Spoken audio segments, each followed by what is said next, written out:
our programs offer many languages, please visit suprememastertv.com/schedule and suprememastertv.com/ls। हमारे कार्यक्रम पेश किए जाते हैं कई भाषाओं में। कृपया देखें suprememastertv.com/schedule और suprememastertv.com/ls।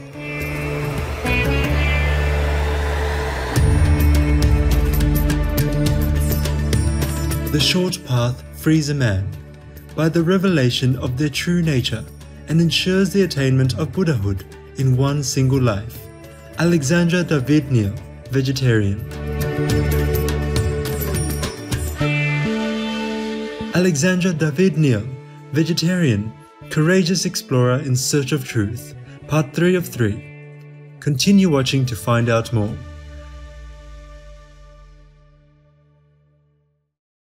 Healthy foods are fresh fruits and vegetables, whole grains, legumes, nuts, and seeds. That's the pathway of success. Dr. Alan Gohammer, DC, vegan.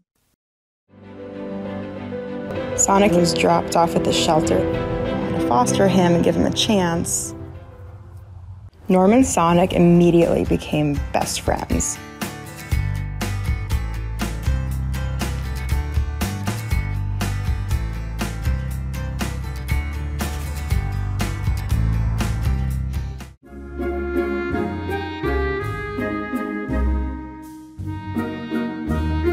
Bonjour téléspectateurs bien-aimés, je suis Alan, un eurodescendant de Normandie en France. Mes concitoyens normands et moi aimerions beaucoup vous recevoir et vous demander « Voulus ene coupei de thé ?» ce qui signifie « Voulez-vous une tasse de thé ?» en normand de Guernesey, un des dialectes de la région. Nous, les citoyens de l'élégante France, remercions les cieux de bénir vos jours de paix et de satisfaction.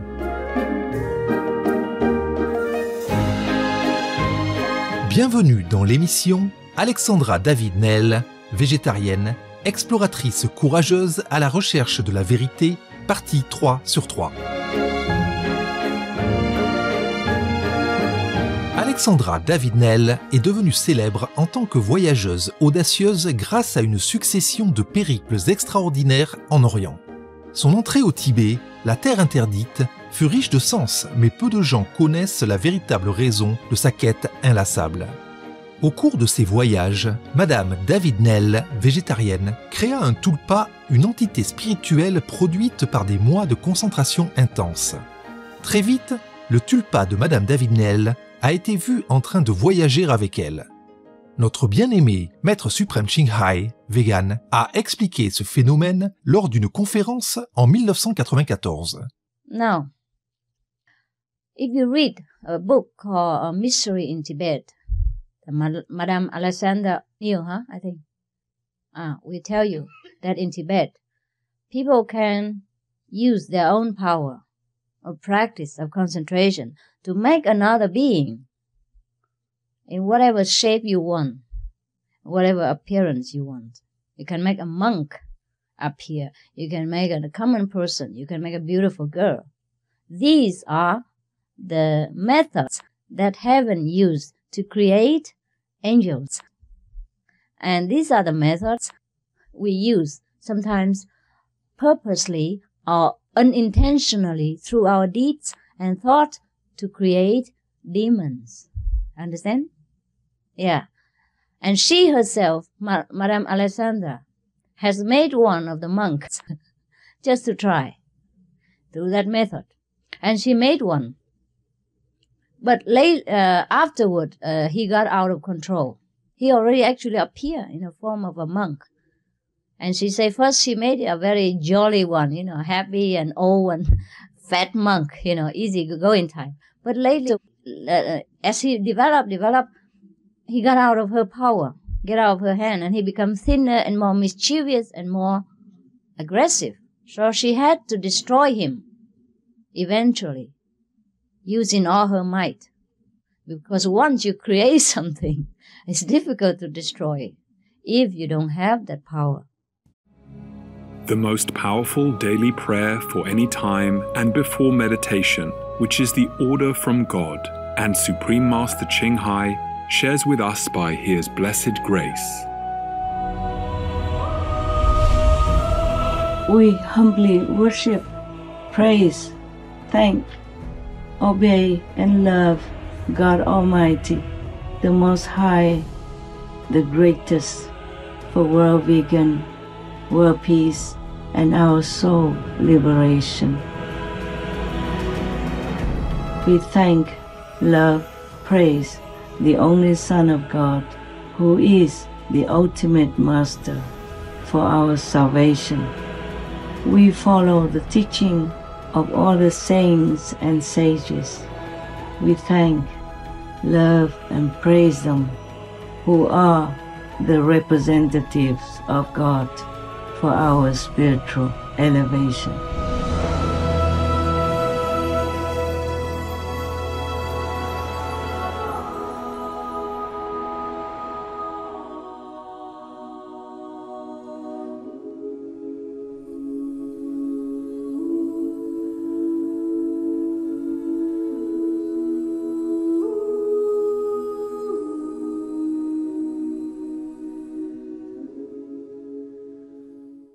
En 1923, Madame David Néel et son fidèle compagnon de voyage Lama Yongden, végétarien, s'enfoncent dans le Tibet jusqu'à Lhasa.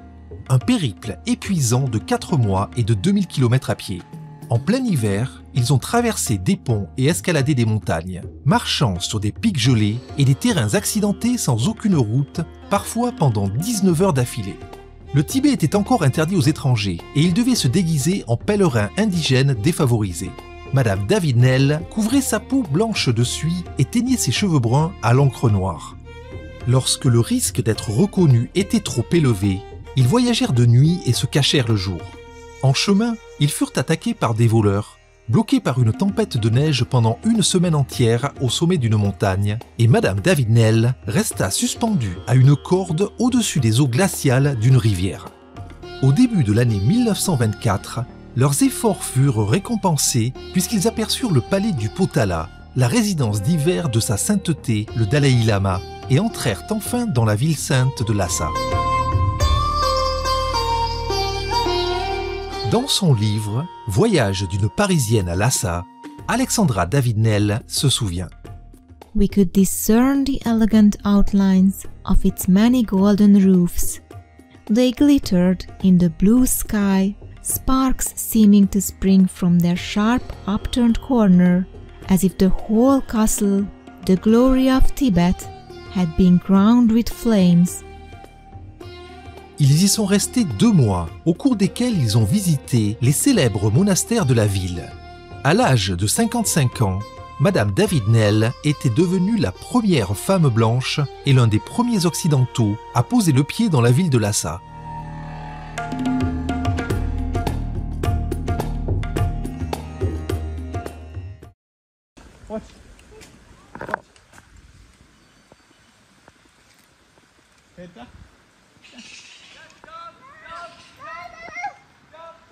Duck!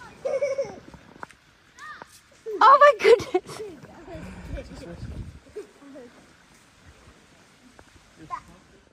Vegan, the strength of a hero. Téléspectateurs assidus, remercions tous les nobles saints et sages qui ont honoré notre planète. Nous reviendrons sous peu sur Supreme Master Television.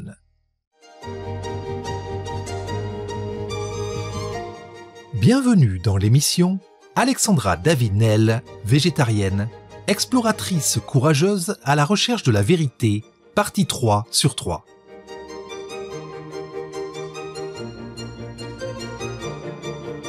L'année 1925 marqua le retour en Europe de Madame David Néel et du Lama Yongden. À leur arrivée au port du Havre, une foule de journalistes et d'admirateurs s'était rassemblée pour accueillir l'audacieuse aventurière, désormais célèbre dans le monde entier. Les éditeurs rivalisaient pour obtenir les droits de son histoire. Elle écrivit son célèbre best-seller « Voyage d'une Parisienne à Lhasa » et lorsqu'il fut publié en 1927, les 2 explorateurs donnèrent plusieurs conférences à travers l'Europe. Grâce à la vente du livre, en 1928, Madame David Néel put acheter en 1928 une petite maison sur un terrain de 2 hectares dans les Alpes françaises, à Digne-les-Bains. Elle y vécut avec Lama Yongden, qu'elle adopta légalement comme son fils en 1929. Elle a décrit la maison comme son propre Himalaya pour Lilliputien, où elle pouvait écrire et méditer en toute quiétude. Alexandra David-Néel ajouta ensuite une autre pièce qu'elle baptisa Samten Dzong, ce qui signifie forteresse de méditation en tibétain. Outre ses traductions de textes sacrés tibétains, elle écrivit plus de 30 livres sur la religion orientale, la philosophie, la spiritualité et ses voyages, comme Mystiques et magiciens du Tibet et Initiation et initiés au Tibet.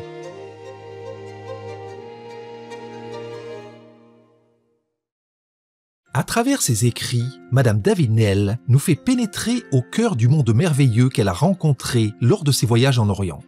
Elle a été témoin de nombreuses capacités, des expériences hors du corps, des souvenirs de vies antérieures, des âmes quittant leur corps pour entrer dans un autre, mourir à volonté, devenir invisible par choix, ramener des cadavres à la vie, marcher sur l'eau, la communication télépathique entre maître et disciple, utiliser le Tumo pour générer de la chaleur, matérialiser un tulpa et courir à des vitesses extraordinaires au moyen d'un gompa pulmonaire. Madame David-Néel a conclu que toutes ces compétences étaient le résultat d'une grande concentration. Dans Mystiques et magiciens du Tibet, elle explique The secret of the psychic training, as Tibetans conceive it, consists in developing a power of concentration of mind greatly surpassing even that of man. Le voyage de Madame David-Néel à travers l'Orient n'avait pas pour but de développer un quelconque pouvoir magique, mais était avant tout une quête spirituelle de la vérité. Son but a été atteint avec son initiation par un maître spirituel au sentier direct. De cette doctrine mystique, Madame David-Néel a écrit qu'elle frees a man from the consequences of his actions, whatever they may be, by the revelation of their true nature, and ensures the attainment of Buddhahood in one single life. Peace is happening around our world.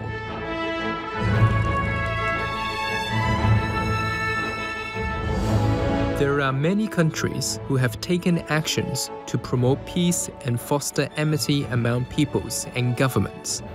The following is one of them.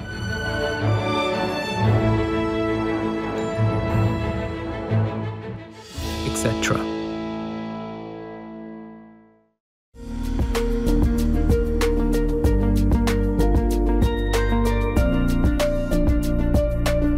November 2023.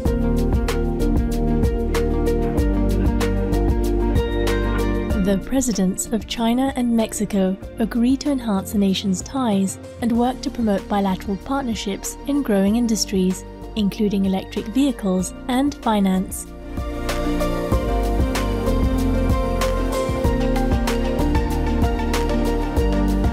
By creating peace, we all can make a loving, serene, and prosperous world.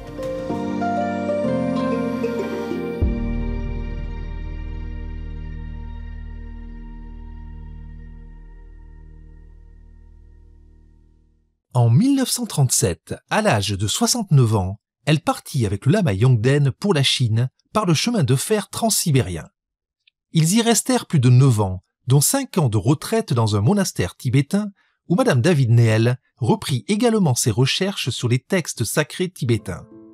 En 1941, elle reçut un télégramme lui annonçant le décès de son mari, Philippe Néel. Elle écrivit I lost the best of husbands and my only friend.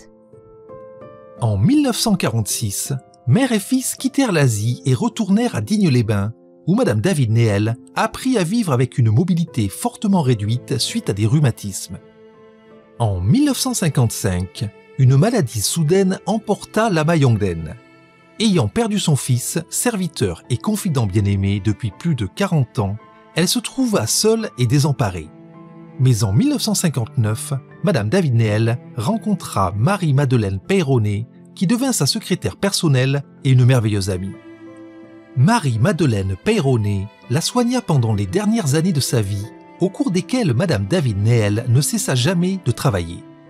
Cet entretien eut lieu au cours des dernières années de sa vie. Le bouddhisme du Bouddha, il se résume en 3 choses. L'impermanence, la souffrance et le non-moi. C'est-à-dire, il n'y a pas une personnalité homogène qui existe dans l'individu. Une personnalité, pour les bouddhistes, c'est un amalgame, une composition de différentes choses. Des idées, des sensations, etc. Âgée de 100 ans, l'infatigable aventurière fit renouveler son passeport dans l'espoir de faire un tour du monde en voiture. Au lieu de cela, elle effectua son dernier et le plus magnifique des voyages en s'envolant vers les cieux quelques jours plus tard, le 8 septembre 1969, à la veille de son 101e anniversaire. Selon ses souhaits, ses cendres ont été dispersées avec celles de son fils adoptif sur les eaux du Gange dans la ville sainte indienne de Bénarès. Alexandra David-Néel a reçu de nombreuses distinctions, dont la médaille d'or de la Société de géographie de Paris. Elle a été nommée chevalier de la Légion d'honneur française et en 1982 et 1986, sa sainteté, le 14e Dalai Lama, lui a rendu hommage en visitant sa maison à Digne-les-Bains. Samtenzong abrite aujourd'hui un musée et est le siège de l'association du Centre culturel Alexandra David-Néel. La vie passionnante de Madame David-Néel témoigne de son aspiration exceptionnelle à la vérité. Elle était à la fois une érudite et une pratiquante bouddhiste dont les expériences de première main ont apporté de la perspicacité et de la crédibilité à ses écrits. Nous remercions sincèrement Madame David-Néel pour la richesse des connaissances qu'elle a mises à la disposition d'autres chercheurs de vérité, les aidant dans leur propre quête spirituelle de l'illumination et de la libération. Pour plus d'informations sur Alexandra David-Néel, végétarienne, veuillez visiter alexandra-david-néel.fr. Turn vegan, feeling like the whole world loves you? Ah, that's the way. Enlightened viewers, thank you for your presence today. Up next is A Gift of Love, simple and nutritious cooking with Supreme Master Ching Hai Vegan, special Valentine's Day vegan dinner. Stuffed diamond baguettes, heart-shaped bell pepper, sautéed colorful fruits and sweet tofu hearts, part 1 of 2, right after noteworthy news, here on Supreme Master Television. May you always be guided by divine grace. Be vegan, make peace, do good deeds, heaven, Godspeed.